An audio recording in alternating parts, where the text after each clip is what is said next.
कहानी की शुरुआत होती है मणिचंद नामक गांव से, जहां पे मीना अपने परिवार में अकेली है। उसका परिवार बचपन में ही उसको छोड़ गया था, क्योंकि वो परिवार में अकेली होने से उसकी परवरिश अच्छी ढंग से नहीं हुई और वो अपने पड़ोसियों से खाना मांग कर के खाया करती थी, क्योंकि वो छोटी होने के कारण वो किसी के यहाँ काम नहीं कर सकती थी।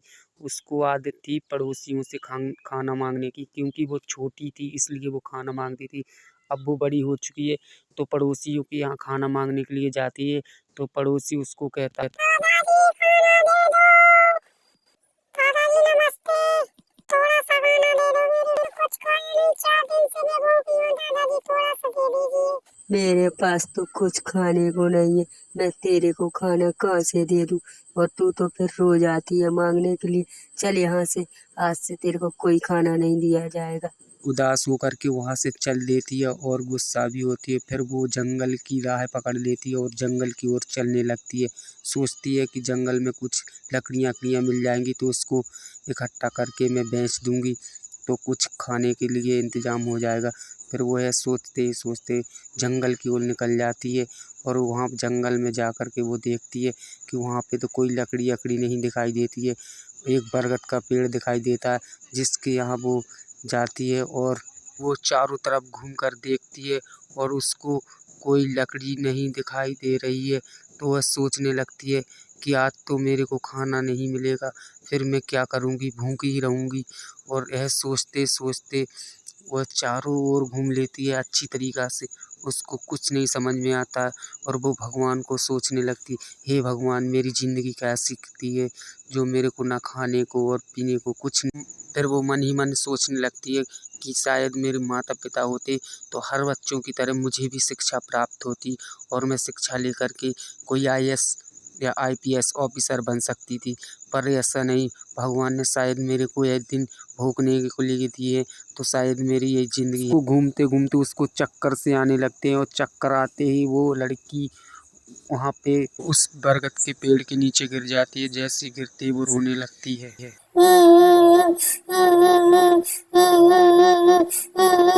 मीना की रोने की आवाज़ सुनकर के चुड़ैल आ जाती है और चुड़ैल कहने लगती है, ए लड़की, आज मैं तुझे खा जाऊंगी।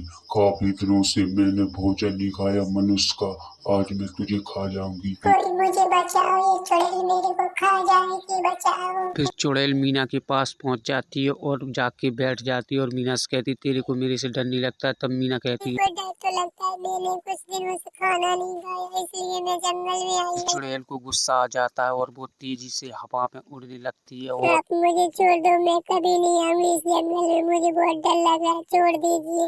मैंने काफी दिनों से मनुष्य का भोजन नहीं खाया, आज मैं मनुष्य का भोजन खाऊंगी।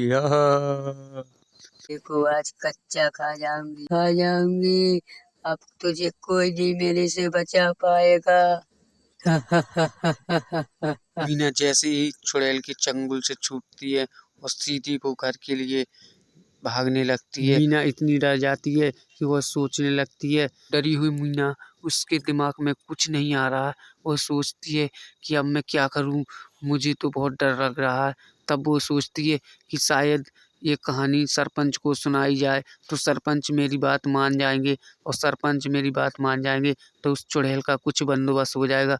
यदि उस चुड़ैल का बंदोबस्त हो जाएगा तो मेरे को लकड़ियाँ बीनने से फिर कोई नहीं रोक सकेगा और मेरे को 2 वक्त का खाना उस लकड़ियों से प्राप्त हो जाएगा। तो वो कहानी बताने के लिए सरपंच के यहाँ जाती है और सरपंच को देख कर के वो सरपंच मीना की तरफ देख कर के कुछ सोचने लगता है कि ये मीना मेरे पास क्यों आ रही है।